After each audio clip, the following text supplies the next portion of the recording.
What is up, all you gamers? Welcome back to the GWRLD podcast. Each and every week, we break down gaming, esports, and streaming stories. We got a great episode for all of you, and it's episode number 4 already. Each and every week, we're backing at them. Get your caffeine and your liquids ready. Hunter, my man, how you doing?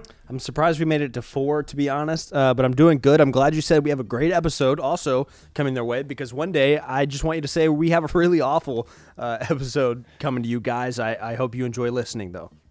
Yes, and that's not this one, luckily, but I'll make sure to keep that in mind when we got a crappy week. As per usual, we usually read out comments from last episode. I'm going to forego that for this one, just simply because I'm going to respond to most of the comments and apologize. We had a Doc versus Z-Laner story, which, again, was an assumption of a crazy mix mash of a response from Z-Laner and Doc potentially playing together.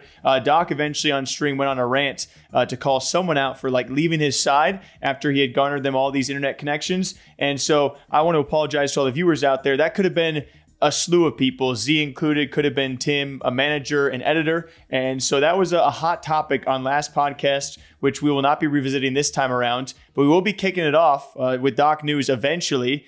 But more importantly, we got crypto in the news, Hunter. And this was a big one because every streamer and their mom is now being paid to play this specific game. You guys might have heard of this one. It is called Off the Grid. And it's what's the genre of this game even? It's a shooter, obviously, that's been kind of taking the world by storm because, well, everyone got the bag. I mean, I think it's a battle royale as well, is it not? Yeah, we probably should know this information before we dive into these topics, huh? I'm pretty confident it's battle royale. I mean, I've watched the clips. I've seen Ninja and Tim playing, but it's definitely, I would say, from an outsider's perspective, I haven't been able to play the game yet, or I just have opted not to because I've been playing Deadlock, of course.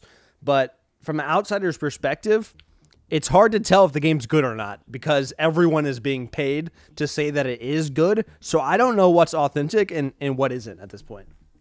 Yeah, and the reason why I bring this up for our first topic, we're curious what you guys all think about the Web3 and crypto aspect that is coming into gaming. And if someone can also go into detail in the comments, when it comes to Off the Grid, it is a very small portion, in my opinion, of this game that is crypto related. It's actually a talking point of this game that was kind of overseen. Like, a lot of these streamers aren't touching it. A lot of the news and headlines aren't touching it. But there is an aspect there. So the Web3 and crypto community is loving the fact that a game like this has been so successful. I've seen a bit of backlash headline-wise of like, oh, it's actually a crypto game. When, in my opinion, it's not. Of course, you mix that with the fact that there have been so many streamers getting obviously huge bags to play this game. I mean, when a game like Off the Grid launches and you have Tim the Tatman, you have Ninja, you have Shroud. Other people were telling me Ludwig XQC also gave it a shot. I can't confirm if that's paid or not. You have Dr. Lupo, you have Sacriel, you have Huskers, you have Lulu, you have Nicewig, you have Imperial Hal. You guys get the gist. The list is dozens and dozens of your top streamers, and we're talking about millions of dollars to have them pay to play this game. And so we haven't seen a game kind of push this marketing attempt this hard until, I said it on Twitter, hashtag EA partner with Apex like 4 or 5 years ago. Yeah, and just so people know, I looked it up just so we can be as accurate as possible. It says Off the Grid delivers a brand new AAA battle royale third-person shooter experience set in dystopian cyberpunk future. 150 players duke it out across Tropical Island while pursuing an immersive 60-hour narrative campaign. And then here's like they kind of add in this like item crafting on the side. They say OTG aims to evolve the genre by strongly emphasizing its story, giving players the freedom to impact the game with each decision they make. Gamers can craft and customize their in-game items to create their perfect zero and emerge as the victor. So, like you said, it incorporates a little bit of this almost Web3 or like market aspect to it, where people can have these items and make them. And we've seen people, I mean, the big clip that's going around is the Shroud one, him saying that he could see, like, if things are ironed out, this being adopted by a lot of people. Oh, he's biased. He was paid. Right. I mean, we don't know. Who knows anymore, especially with Shroud. Like, I don't know. The takes, like, he has such a wide range of good takes or bad takes that I don't know if he's clip farming or what he's doing half the time. But regardless, we've talked about it ourselves. And I feel like outside of the crypto Web3 realm, like as soon as you say crypto, as soon as you say Web3, it just starts to feel like a money grab and really cringy a lot of the times. But before you think about that, I mean, we've always loved games like, obviously, like Counter-Strike or like RuneScape, where there's massive markets that have especially Counter-Strike, a real-world value. RuneScape does too, just not quite as legally, I would say. Legal, yeah. And so I think it makes a lot of sense, and gamers have wanted it for a long time, and it engages people, and it's a cool aspect as long as gamers don't get the sense that the game is like trying to get their grubby fingers in their wallet. Yeah, I think they did a great job kind of avoiding that narrative, or maybe that's not the right word, but the fact that streamers didn't have to touch on it, we've seen this before where if they even mention it ahead of time, like you said, it kills it from the rip. But all of a sudden you have all these big streamers playing this game and people are curious about it. From me personally, you guys can leave your comments down below from the clips that I saw and what the comments I also read. It doesn't seem the game is fully optimized. I wouldn't say it's the best looking game out there. In my opinion, I think it's a fair statement. But we also, like you said, love the aspect of owning your own items. I'm a big CS guy at heart. We're both big RuneScape guys. Even though real world trading is illegal, I like the fact that when I play a game and I put in time and hours to a game, that when I earn an item or I earn a weapon, that there's some semblance of value there. Even when it came down to like Fortnite accounts or Valorant accounts, even though it's not legal, you know that your items in your account is worth something as you level it. And if you can even attach more of that value with a game like this and kind of have a soft entry point into the Web3 and crypto with some of the more casual gamers out there,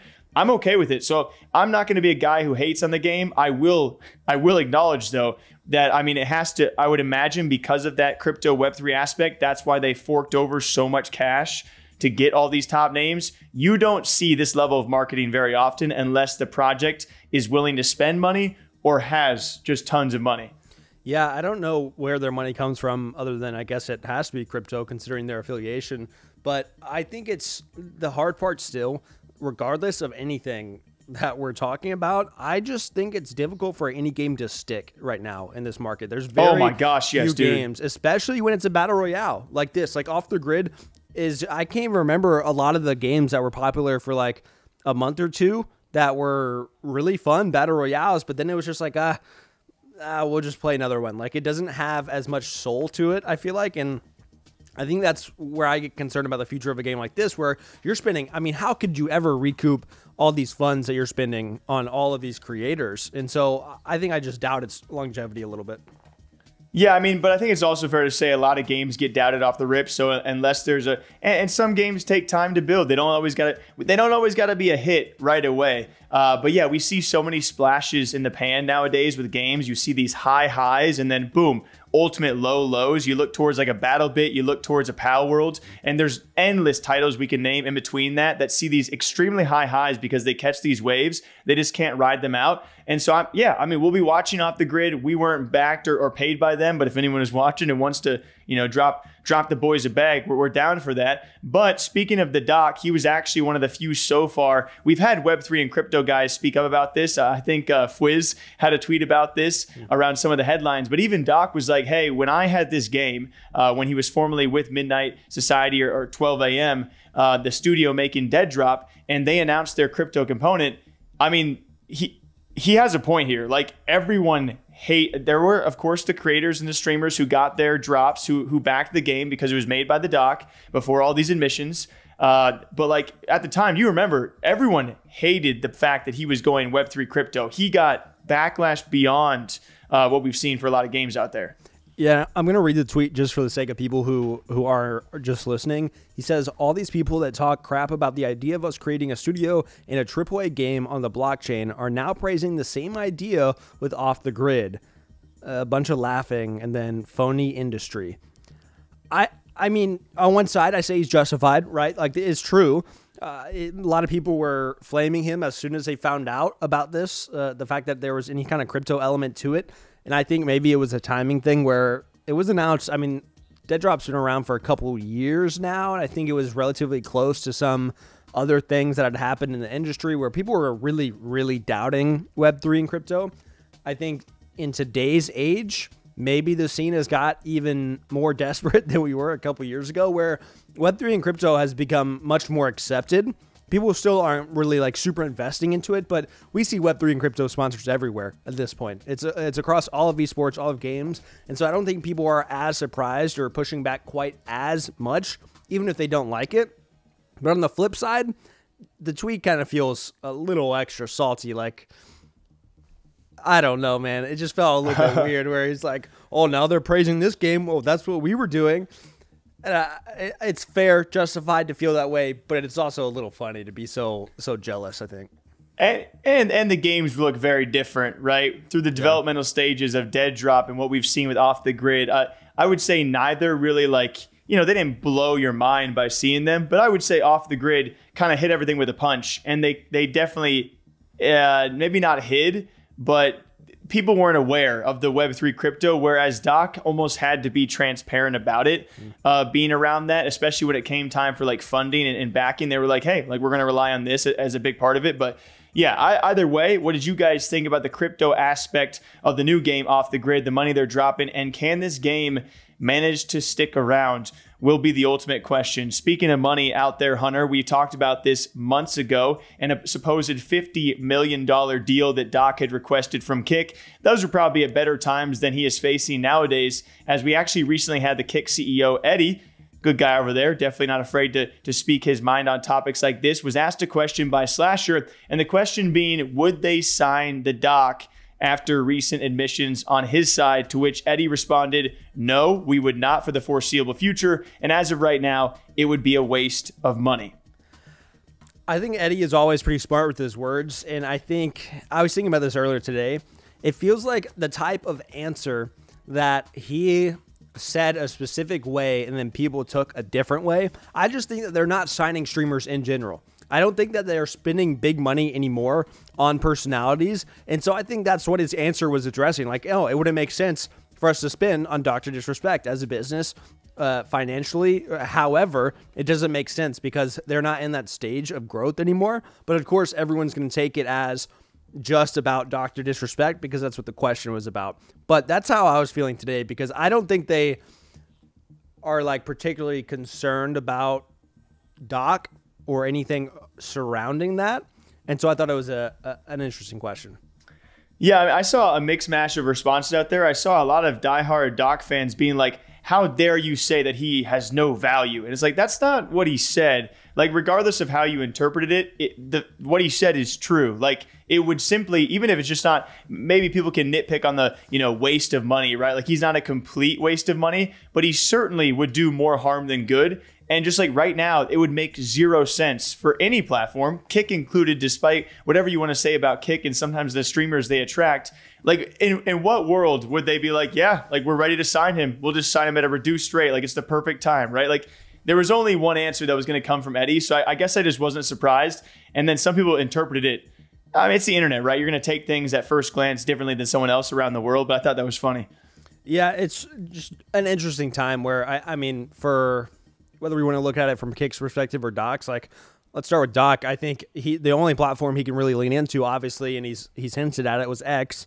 And to me, that has to do a lot with Elon and how he's associated himself with a certain side of the internet and a certain political sphere, that it would make sense for them to work with someone like Dr. Disrespect. I'm surprised they haven't already with all the streamers they've been signing. So, I mean, I don't know. What were you going to say? Yeah, sorry to cut you off there, you know, my ADHD brain, but it's like, although you say that, which is a great point, we saw X already have their first batch of gamers and streamers, and Doc was certainly not on that list, whether that be for price point wise or them just not even being interested. I mean, we know some of the gaming peeps over at Twitter as well, so would they want to be associated at this point in time? I can't see that being a near future option either. Yeah, but I think that's the only one Doc like has the option to push into. I think we even saw the X logo like in one of his scenes when he first came back that people were pointing out as like a little Easter egg potential, but I think he's just kind of eyeing that as a potential platform because he teased it long before all of this stuff happened to begin with. I think, again, on Kick's side, I just think they're past that point as far as signing people. And I don't think he's going to bring the value that they're looking for necessarily. I mean, the audience that he has, I think Nick Merckx brings a lot of the similar kind of FPS shooter fan base, unless they're specifically targeting, you know, the Dr. Disrespect family. So I don't know. I don't think it makes sense. I don't think we'll see a signing out of any platform like you said either, but he's still doing fine. Yeah, I definitely agree with you, and a great point made. That Kick is, aside from international streamers, they're just not dropping the bags they once were. And once all of those existing contracts come up, it'll be very interesting to see who they re-sign or who continues to dive back to the platforms that they once came from. Speaking of going back, maybe where they once came from, we have some huge news for all you Halo fans out there, or you Optic and Formal fans. This was actually really exciting for me, as Formal has now been pretty outspoken, as he has been over the past couple of months, about his future. It was actually Optic Formal first speaking out around the Halo drama in the grand finals of the Halo World Championship. In case you guys missed last episode, we talked about this. A quick TLDR, it was the 4th map of the series. We head into round 2 of Oddball. Space Station already leading the series. They were actually behind in this game of Oddball by 5 points. And then a reset happens. We come back from the break, and they're ahead by 5 points. In Oddball, 5 points is not the biggest lead, but it's something that should not be happening ever in any esport, especially in a World Championship Grand Finals. Formal had a very quick thought on this, saying, hey, it happened. We didn't even notice it in-game on stage. They didn't even notice it after the reset. But at the end of the day, he was like, that's probably not what changed this series. So I thought it was the way he was talking about it, he was more so just pissed about how they couldn't make they got reverse swept in their first attempt at resetting the bracket, and how, he just can't stand getting second place. But ultimately that Oddball to him did not make the difference. I think as far as Formal goes in Halo at this point, you can just tell he's like overly frustrated, or I don't know if, sometimes he's frustrated. Sometimes I think he just doesn't care and he's just kind of riding it out. Like there's like a weird line he goes back and forth between caring a lot and then just, again, feeling like he's kind of riding out the scene, because he came from COD and then went over to Halo. And I felt like he probably expected to win a lot in Halo comparatively, but it just hasn't worked out for him. And so this last one must have been super frustrating. But how many seconds in a row have they gotten now? Six grand finals seconds in a row, which included 2 world titles. Dude, that is insane. And so it's got to be pretty peeving. Yeah, understandable. I also saw the quote where he said something along the lines of, he only thinks he can play another year of Halo if he knows he's not going to get second again. I think at a certain point, though, I don't know, maybe this is cruel of me and not a competitor, but like, man, if you're just getting a bunch of seconds, what are you expecting from your squad? Like, what is it really? Like, what do you want Optic to do for you? Do you just want to buy out Space Station? Like, what's the next option? What do you do? Yeah, I think it's a weird one, because he's at a point in his career where somehow second is not good enough, where in any other esport, if you consistently got second 6 times in a row, it might piss you off, but it's a freaking insane result. So, and it's also a weird time in Halo where we have such a dominant team like Space Station. They dominate. They dominated this year. They were by far the best team, and Optic was by far your second best team, and they were still a lump sum away from Space Station. So it's also a weird time for the esport, where it's almost like an Astralis level era of CS now in Halo, because you have all of your chasing teams who are required to change their lineups, and Space Station can sit back and be like, they're gonna have to adapt to us because we know we're the best. So it's a unique cycle that Formal's kind of found himself in. And you don't really know what he's going to do, but he has to change the roster. Yeah, I'm also curious how this switch to UE5 is going to go, and maybe if that's reinvigorating him a little bit, hopefully, to stay in, because I don't see how you can get that many in a row, and it's the same game still, and then you want to keep playing. And I think he even hinted towards, like, with the Call of Duty stuff, like maybe he'll get interested, but I just think Halo is so stagnant at this point that the UE5 is necessary to keep people engaged. Yeah, Halo Esports is not in a great spot. One last mention about Formal is the question of, will he go to Warzone? Would he go to Apex and give that a try? Would he go back to Call of Duty, or would he stick it out with Halo? Apex, the dude has bro? No The way. dude has options. Can you imagine Formal against Hal? Like, what kind of timeline are we in? Snipedown did it. That would be awesome, but I think Apex is almost. I don't think he will. I don't think he will. Right? Like, it's not doing very well. Unless he were to make a LAN. Unless he were to make a LAN, imagine. I guess. I don't know. The dope you get from that, Formal at an Apex LAN, dude, that would be nasty on broadcast. Can you imagine? Again, I agree with you. I think it's the least likely of his options, but I think that'd be one of the more exciting things to see. I don't know. I think if I want Formal to go anywhere, it's going to be Deadlock, so that's all I have to say about that. Jesus Christ, mother. Speaking of Deadlock, there was actually another Boom TV tournament, by the way. Okay, cool, man. I don't know if you saw my tweet about it, but it's just crazy to me I don't have anyone else to talk to about this kind of stuff, so you get it. But the team that won was Hydration's team this time around. Last time it was El Leon, and this team also was made up of Apex Pros, Smite Pros, and I think there was like one guy who wasn't a pro, but I competed at high levels in like Valorant and multiple other games, and it's just crazy. It's just an interesting scene where you're seeing all of these different pros from other games. As I'm talking about it, pops up on my Twitter. Then it was also Lefa, so it was Overwatch and Smite and Apex. I think it's more a sign of the time with all the esports that are not doing that well, that you have pros that are, you kind of realize the state of tier 2 and tier 3 esports when a new one pops up by Valve and is doing pretty dang well, that all of these pros are like, hey, I don't see a necessary future in my game, so let's go get this the Valorant treatment and treat this like it's going to be the next big thing. So I can't blame them. But hey, all you Smite guys that are abandoning ship, you need to return to the helm, okay? Smite 2 needs you right now. We don't need to dive into all those topics, but yeah, Hunter won't stop talking about Deadlock. So all you Smite 2 backstabbers, get back into the business. Even Vegas, I don't know if you saw, Vegas changed his Twitter handle from Vegas PUBG to Vegas Deadlock now. Oh, so for the love of... It's officially coming to Twitter handles at this point. Also, one more small additional topic that we saw was it's coming. A college series was announced. Some people reached out and said they're starting a college series in 2025, which on one hand, super stoked for. It's super cool. We talked to college students about Deadlock already, and they're excited about it. My one thing in the back of my head was like, in 2025, like, who know what's gonna happen? We don't know where the game's gonna be at that point. Like, what if in like a worst case scenario, Valve like takes it off for a little while to like really work on it?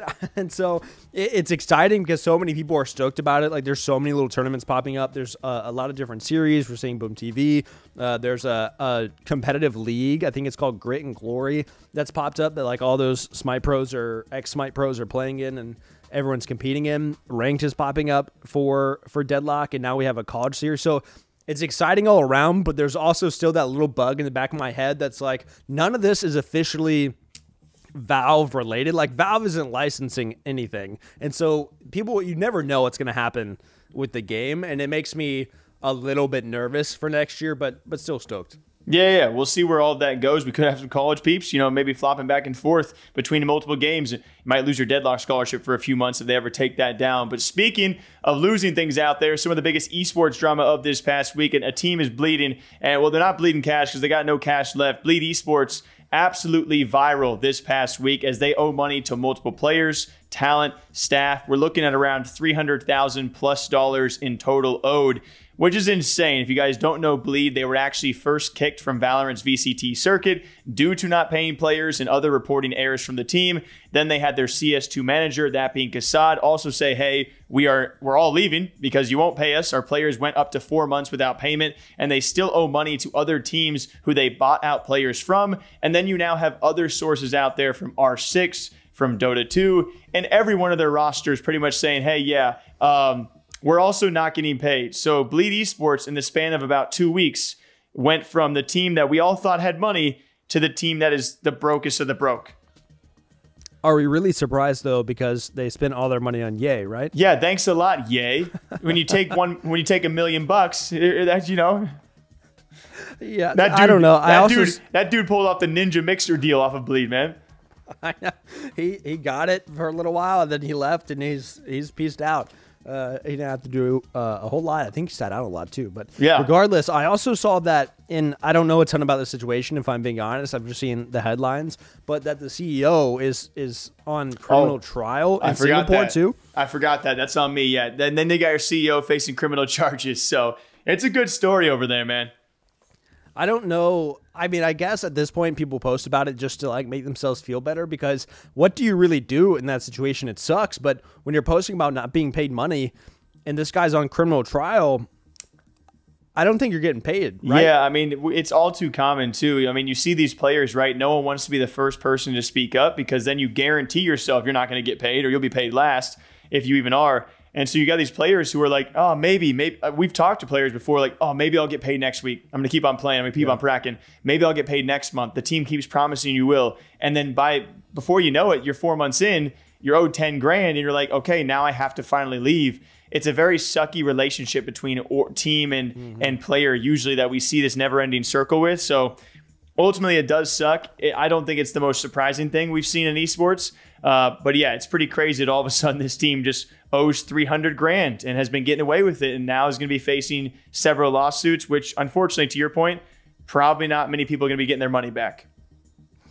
I think it's also one of those things where a lot of people see, and this isn't I don't want to make this a lump generalization, but let's say a team that comes like Bleed out of somewhere else, right? Like it's not necessarily a European team. It's not a North American team. It's an organization that a lot of people, like I hadn't really heard of Bleed until a few years back when they first started signing people like for Valorant, if I'm being honest.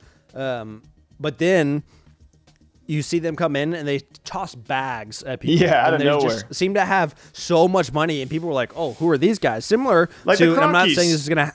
Oh, yeah, exactly. Like the Cronkies, maybe. They didn't toss those kind of bags to people, though. But like Falcons come in, and Falcons, I'm not saying this is going to happen with them, but because of these bags that are being thrown around and these numbers that people are hearing about, everyone is pretty confident to like trust them. I feel like they're like, oh, we're just going to get the bag for a year or so, and then we're going to leave. And so it sucks that this is the situation that comes about from that, because we've seen it happen, like you said, time and time again in esports, no matter where they're from, where organizations end up following through for whatever reason, and then people end up unpaid. I mean, there's situations where we have team managers paying for their players and stuff like that. So shout out Mirage Esports, man.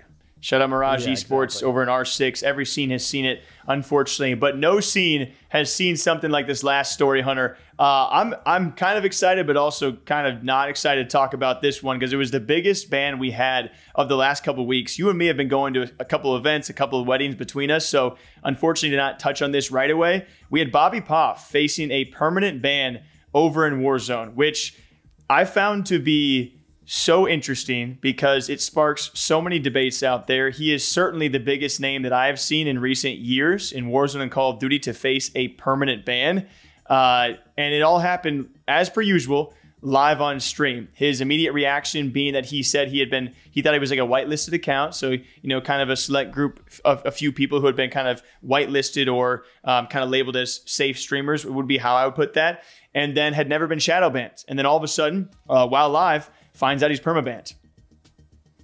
Again, a topic I'm going to be honest, I haven't looked a ton into, mostly because as soon as this happened, I immediately got annoyed because I would see like side-by-side clips saying the direct opposite things about it. Of like, one clip is saying, BobbyPoff confirmed ban for cheating or whatever, and then right beside it you see BobbyPoff confirmed not cheating, ban doesn't make, like, it's both sides of the coin are being played from these clips. And I saw that he had someone like a third-party investigator come in that he was saying was a good thing, but then I saw other people saying it like it was a bad thing, like they found bad stuff. So I was a little confused. Yeah, I mean, ultimately what I draw from this as a complete casual, we both also have met Bobby, and I think that's where it sucks because like you've met people and you know, good guy, really funny guy to be around. But then you also have to, on the flip side, we know that for a fact, Activision has said, I don't know if this is fully true, right? But this is what they maintain, that they don't give out false permanent bans. And so that always that kind of lingers, right? Like, okay, so if we're going to give this, if we give this level of lenience to someone like Bobby, what about all the other streamers we've called out, right? So kind of got to maintain that same level of suspicion of like, okay, like what's going on here? You were given a permanent ban. Like that, those don't get issued every day, right? And so he has this inspector come in, apparently is pretty credited, and they claim that it was for a foot pedal that Bobby uses for a push-to-talk that maybe triggered this permanent ban. A counter argument to that would be there's plenty of other streamers probably using similar devices for push-to-talk, so why was Bobby detected and not others? You add in the fact that Activision maintains that they don't give out permanent Warzone bans, and it sucks, man. He later also addressed the security team, and as we know, we're never going to see a statement from Activision, so we don't know what the freaking truth is because no one can ever tell us, man.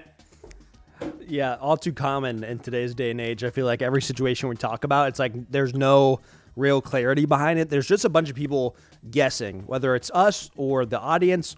And whatever side you say, the other side is going to be pissed off about Yeah. it. So it's super difficult. I will say I get a little confused, and maybe you can clarify, maybe you can't, because maybe we don't know the answer. But the ban, as far as I was aware, just said he was permanently banned. It doesn't give any sort of reason, right? No, it does not give a reason, of course. So I don't know what the wide variety of things that he could have gotten banned for. A lot of people obviously automatically assume it's because of hacking or cheating or whatever it is, or using something he's not supposed to, and that's why you get permanently banned. But I feel like, how have we regressed in bans from the days in RuneScape? You got the chat logs. You knew exactly why you got banned. But now Call of Duty is just like an anonymous message. You were banned, and no one knows the reason, supposedly. So I that's agree, a little dude. frustrating. I agree, yes. Because like they literally would just, RuneScape bans you on your third alt account and goes, hey, real world trading. Macroing. Yeah, like macroing, whatever it is. botting, scripting. They tell like, you. They know. But then the nuance behind the ban, and this is where like I pretty typically, I feel like I'm like in a gray area of things where I'm seeing both sides. So on one hand, I see Bobby getting banned. Let's assume it's for some sort of like device or cheating or something, and that's why he got banned. A foot pedal could have gotten registered, like you said, as something you're not supposed to use. I got banned again in RuneScape for something that clicked in one spot, an auto clicker, and they said it was macroing. So you never know what automatic systems are going to pick up, and then people are going to confirm as like, oh yeah, this input says that he was using this thing to do a certain command in the game, and now he's getting banned for it. Again, I might sound like an idiot, but I feel like that's like my first assumption is, hey, we don't know. I don't know anything about whatever their ricochet system does or how it works or who the people behind it are like operating things. And so I can't immediately assume he was definitely using cheats or hacks, but I also can't assume that he's like completely innocent either. So there's both sides of the coin. Yeah, because I mean, it's an unfortunate thing for all the common Warzone folk, right? If you're not a streamer and you get permabans, you don't get any sympathy. No one's on your side, bro. Like, people think you cheated, right? But because you're a streamer, then we are a bit biased or hypocritical, right? And we're like, oh, well, it's Bobby, right? Like, there's no way. So I think it's a very sucky predicament to find ourselves in, because RuneScape will tell you, well, RuneScape only has, a couple 100,000 players. You're talking about a franchise between Call of Duty and Warzone with tens of millions. So you probably don't have automated systems in place to give the 100,000 people you banned last week all individual reasons why you banned them, So like, it's the game, and the anti-cheat sucks, and they got too wide of an audience. So I understand that too, right? We could play both sides on everything. Like, there's no way Call of Duty can give everyone the reasons, because everyone cheats at Call of Duty. But speaking of you saying that, I'm glad you did, because I pulled up the Hitch tweet. Hitch said the community that thinks every streamer cheats on Warzone is concerning, actually. Almost cultish. Hard to believe some of them are adults. And I feel like it's just Warzone has cultivated this community, whether it's the streamer's fault or the cheater hacker hunter's fault. I think it's a little bit of both, right? Like, we're seeing people like Nadia come up, where she kind of embraced this whole like, are you cheating, are you not situation. I don't think helped a lot of it. And then Symphony like, baits the clips all the time. Right. And so I think they kind of encouraged a lot of it to be questioned. But at the same time, then you have these, I mean, if we're being honest, these losers like Bad Boy Beeman, who are like only making content about every single creator being cheating, and like somehow they're garnering an audience for this where like everyone is upset. It's just like people who hate streamers, I think. And everyone thinks that everyone is cheating. And because of that, people are looking for reasons to hop onto people. And then again, another side to it is some people have been. Like, there's been plenty of even like low to mid-size people who have gotten caught. Like, we've posted so many clips of people streaming themselves with hacks on accident. And so it's widely available. It is certainly possible, but I don't know. It's just an insane scene for sure. Yeah, man. And at the end of the day, like, we don't see many perma bans handed out, Yeah, I wish there was some form of like, and I don't know, maybe he has, but with a lot of people, like whether you're looking at Brett or Joe or whoever, we can be like, oh, well, they played at EWC. They were on LAN. They played at World Series of Warzone. Like, we've seen them, and we've seen like how they compete. consistently and seen them on LAN and online, and so it's easy to compare. I don't remember if Bobby has competed in the past. I think he's been to LAN. I don't know competing on the level that they have though. So I mean, I wish there was something to fall back on. I am typically benefit of the doubt most of the time. I don't know what he's gonna do at this point. Like, what do you? He's been playing. He's been technically ban evading. That's what I've seen people do though. It's like, okay, you just have multiple accounts. And then I'm like, what are the bans for? Yeah, they have multiple accounts anyways. I mean, we see this constantly. There's even, we don't have to get into this, but there's the drama about two-boxing and the streamers using two-boxing where they're using the other accounts or lower level accounts to get into easier lobbies and like all that kind of stuff. So it's like, I don't know. Yeah, what is the point of the ban? Are there IP bans anymore? Is that a thing? Like, why does it matter if one account was banned then? I don't know the answer. Yeah, I think at the end of the day, I see both sides. I don't want to believe Bobby's cheating or did something weird, right? At first, I didn't think it. And then when you find out, it's unfair because what are we supposed to believe? We've met the guy. You give streamers the benefit of the doubt because they've grown their audience to such a length. He's been around for years and years and years. But then on the other hand, Activision never gives out these bans, but they also don't give you a reason. And we will never know the full truth. But I understand why some people would be pissed off because when it comes to Bobby No Name, if he's perma-banned, you get called out in a video. When it comes to BobbyPoff, who's more established, he gets benefit of the doubt. So it's a difficult line to ride. The one thing, probably my final thing I'll say, and this might be a hot take, and some people might be upset about it, but especially in the case of Bobby, I have no allegiance to the guy. It doesn't really matter to me. Like you said, we've met him a couple of times. Seemed nice. That's great. We'll be nice to each other. I would still be nice to him, but I don't care is ultimately what I'm trying to say here. Like, it doesn't matter to me if people are cheating unless they're in a competition. To be frank, like unless they are competing in something and money is up for grabs. No, dude, I couldn't care less if like you said, if Bobby No Name or Joe Schmo McGee or Bush Camper 39 is using a foot pedal to turn on some tracking. Like, it just doesn't matter to me if you're just playing pubs. I think it sucks, right? Like, you're probably ruining a game for the dad who just got home from his 7 to 7 job working on who knows what in the mine shafts, and he's coming home and wants to play some Warzone, and you just shit on him with your hacks. Like, yeah, it sucks, but am I really that invested? No, it doesn't matter to me. Like, whatever. If he got banned for it, he got banned for it, but he's still playing, so who really cares at this point? It's just like, I don't know. I'm not going to spend that much mental energy on it.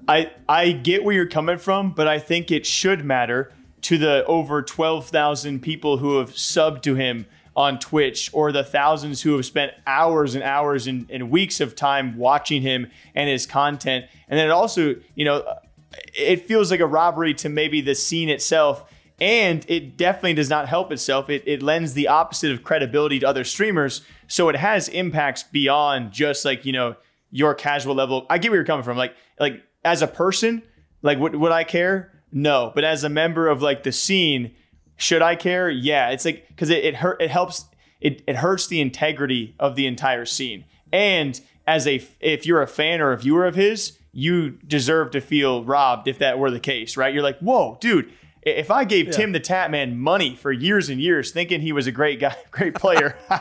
Bro, I hope Tim the Tatman is cheating. Bad example. But you know what I mean? Awesome. I gave Tim $20 last year. If that were the case, $20 last year, I find out a month later that he's cheating, I think I would want my money back. So then there's that aspect. And maybe that's me thinking too hard, but we got people thinking like that. No, those are good points. It makes sense. Like, I get why some people would be angry if you're particularly invested in the scene. Then by all means, I just hope one day we do see Tim the Tatman playing Warzone and he falls off a building. A box falls up? And he doesn't. A box pops up? No, he falls off a building and he doesn't die because he has like infinite health glitch turned on or something like that. And he just like looks at the camera and keeps playing and no one would care. Oh, that would be a great hashtag ad idea for a game to have with him. We gave Tim infinite fall damage. I think it definitely hurts overall, but at the same time, I don't have to keep going. Yeah, we can. On one hand, it does hurt, but also does it really hurt? Like the wider scene of people, the average person watching Warzone content, probably is just consuming content, and they're never gonna know the difference, and never will. Yeah, I get where you're coming from, but also it pisses me off because at the end of the day, it would hurt so many people. Like, no creator or streamer would ever be believed again. We'll leave that for a later debate, though, because we can go back and forth all day long. That was a great episode, guys. We appreciate all you stopping by the GWRLD podcast, episode number 4, each and every week. If you guys got stories, please send them our way. Leave a comment down below what your favorite or least favorite story was. What was our best take? What was our worst take? Probably one from Hunter. Any closing words, my man? We'll catch you next week. Yar.